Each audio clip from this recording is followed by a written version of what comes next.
Read CCC in a year. Summary of Week 44. The days 302nd to 308th. Paragraph 2307 to 2363.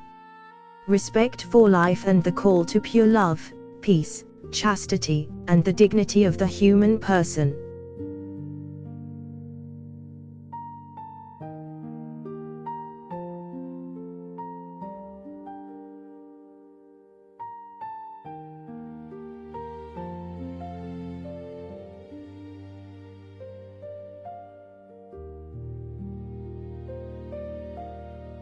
Avoiding war, the call to peace and moral responsibility. Day 302. CCC 2307 to 2317. The Church teaches that war is a tragic failure of peace and justice, only permitted under strict moral conditions. The fifth commandment calls all people to reject the destruction caused by war and to work for peace founded on justice and charity. Legitimate defense may be permitted, but nations must resort to war only as a last resort, under strict conditions of moral legitimacy. What does the Church teach about war, self-defense, and peace among nations?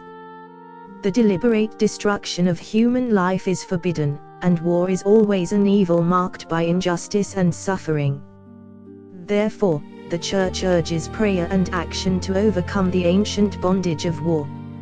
All citizens and governments share responsibility for preventing war, though the right of lawful self-defense remains when all peace efforts fail. Legitimate military defense requires that the harm be grave and certain, that all peaceful options are exhausted, that there is real hope of success, and that the use of arms does not produce greater evils than it prevents, forming the just war doctrine.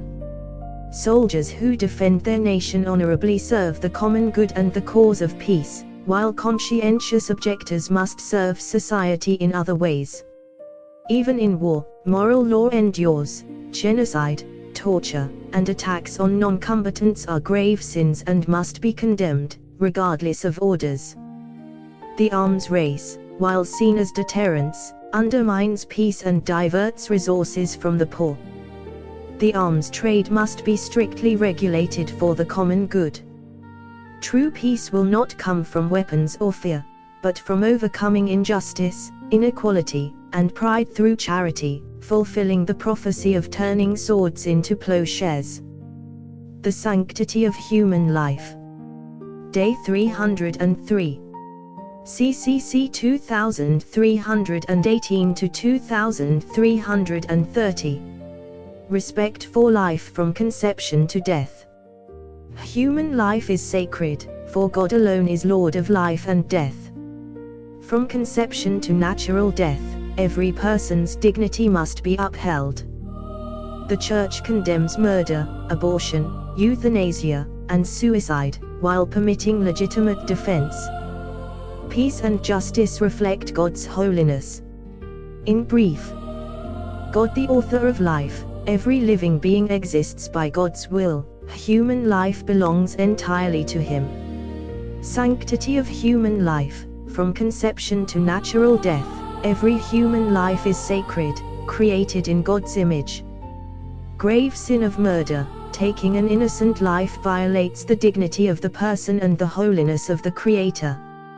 Right to legitimate defense, defending oneself or others against unjust aggression, is a moral duty when protecting life or the common good.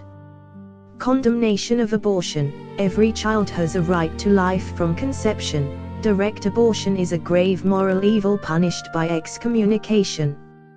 Respect for the embryo, as a human person from conception, must be cared for, protected, and treated with full dignity. Euthanasia is murder. Intentionally ending an innocent life through euthanasia is gravely immoral and violates God's sovereignty over life. Sin of suicide, suicide gravely offends love of self, neighbor, and God, and contradicts the commandment against killing. Grave sin of scandal, leading others to sin by word, action, or omission is a serious moral offense. Call to avoid war. Because of its devastating evils, every effort must be made to prevent war and promote peace. Moral law in war, even in armed conflict, moral and humanitarian laws remain binding. War crimes are grave sins. Evil of the arms race. The pursuit of weapons and militarization inflicts severe harm, especially on the poor, and must be opposed. Blessed are the peacemakers. Those who foster peace share in God's fatherhood and are called His children.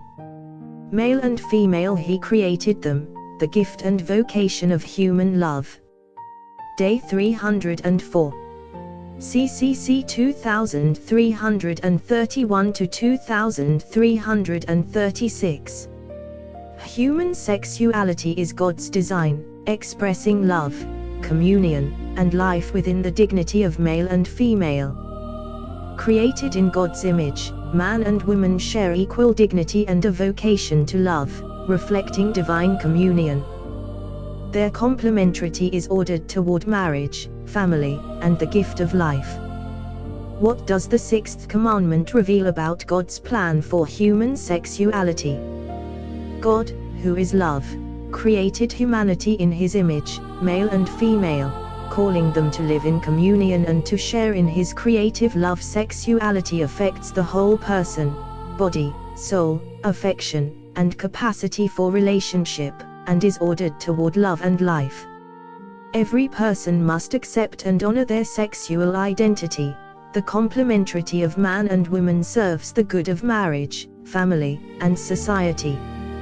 Both sexes possess equal dignity as persons made in God's image, distinct yet complementary in expressing His tenderness and power. The marital union of man and woman mirrors the Creator's generosity and is the origin of all human generations. Christ restored sexuality to its original purity, teaching that even lustful desire violates the commandment, for God intends marital fidelity and purity of heart. The vocation to chastity, integration of love and freedom. Day 305. CCC 2337 to 2345. Chastity is the integration of sexuality within the person, uniting body and spirit in self-giving love and moral freedom. Chastity is not repression but harmony, the free and joyful integration of sexuality into the person's vocation to love. It unites passion with purpose and directs human affection toward holiness. What is chastity and how does it form part of Christian life? Chastity is the successful integration of sexuality within the whole person, giving unity to body and soul and allowing love to become self-giving and life-giving. It safeguards the integrity of the powers of life and love, rejecting duplicity or the misuse of desire. It calls for self-mastery, learning to govern passions by reason and will, not by impulse, leading to peace and true freedom. Fidelity to baptismal grace, moral virtue, and prayer strengthens chastity and restores inner unity broken by sin. As a part of the virtue of temperance, chastity brings order to the senses and emotions.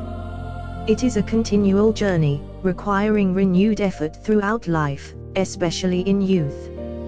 Chastity is both personal and social, fostering respect, education, and cultural maturity that support human dignity. Ultimately, it is a moral virtue, a divine gift, and a fruit of the Holy Spirit, enabling the baptized to live in the purity of Christ. Chastity, the gift of self and the way of love. Day 306. CCC 2346 to 2350. Chastity perfects love by forming the heart in charity and self-giving friendship according to one's vocation. Chastity unites the heart in love and truth. Rooted in charity, it becomes a joyful self-gift that mirrors God's fidelity and embraces purity in every state of life. How does chastity express the gift of self, and what are its various forms? Charity gives life to all virtues, and under its influence chastity becomes a school of the gift of the person, teaching self-mastery and fidelity as a witness to God's love. Chastity flourishes in true friendship, reflecting Christ's total self-giving and opening believers to spiritual communion with others. All the baptized are called to live chastity according to their state of life, for each Christian, having put on Christ, must direct love toward purity and integrity. Married persons are called to conjugal chastity, consecrated virgins to total self-gift to God, widows and the unmarried to continence and purity. These diverse forms together enrich the Church's holiness. Those engaged to marry are to live chastely in continence, learning mutual respect and fidelity, reserving marital intimacy until the covenant of marriage, and helping each other grow in holiness. Offenses against chastity, misuse of God's gift of sexuality. Day 307. CCC 2351 to 2356. Sinful distortions of human sexuality violate its sacred purpose of love and life. Chastity protects love from selfishness. When sexual desire is separated from love's unitive and procreative ends, it becomes disordered and destructive to human dignity. What are the main offenses against chastity according to the Church's teaching? Lust is the disordered desire for sexual pleasure sought for its own sake, detached from its unitive and procreative meaning. Masturbation, the deliberate stimulation of sexual organs for pleasure outside of marriage, is intrinsically and gravely disordered, opposing God's plan for sexuality, though moral guilt may be lessened by factors such as immaturity or coercion. Fornication, the sexual union of unmarried persons, gravely offends human dignity and the purpose of sexuality ordered toward marriage and the education of children, especially when it corrupts the young. Pornography desecrates intimacy by exposing it to public view, reducing persons to objects for profit and fantasy, gravely wounding both participants and viewers.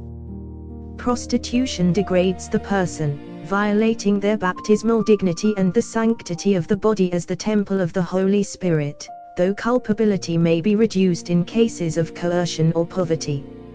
Rape is an intrinsically evil act that violates justice, charity, and human dignity, inflicting deep physical and moral harm, especially when committed against children or by those entrusted with their care. Chastity and the order of human love. Day 308.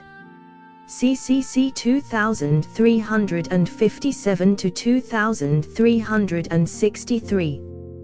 God calls every person to live sexuality in truth, purity, and love according to His divine plan. Human sexuality finds its full meaning in faithful, fruitful, and chaste love. Homosexual acts and unchaste behavior distort God's design, while conjugal love within marriage fulfills it. How does the Church view homosexuality and the love of husband and wife in the light of chastity? The Church teaches that homosexual acts are intrinsically disordered, contrary to natural law, and closed to the gift of life, therefore, they can never be approved. Yet persons with homosexual tendencies must be treated with respect, compassion, and sensitivity, avoiding all unjust discrimination. They are called to unite their trials to Christ's cross and live chastely through prayer and friendship. Sexuality, according to God's plan, is ordered to conjugal love, the faithful, total, and fruitful union of man and woman. In marriage, bodily intimacy becomes a sign of spiritual communion sanctified by the sacrament. The marital act is not merely biological but a true expression of personal self-giving, as seen in Tobias and Sarah's prayer for purity and mercy. Within marriage, the chaste and joyful union of spouses fosters mutual love and gratitude, rightly ordered within moderation. The conjugal act serves two inseparable purposes: the good of the spouses and the procreation of life, uniting fidelity with fruitfulness as the foundation of family and society. Thank you.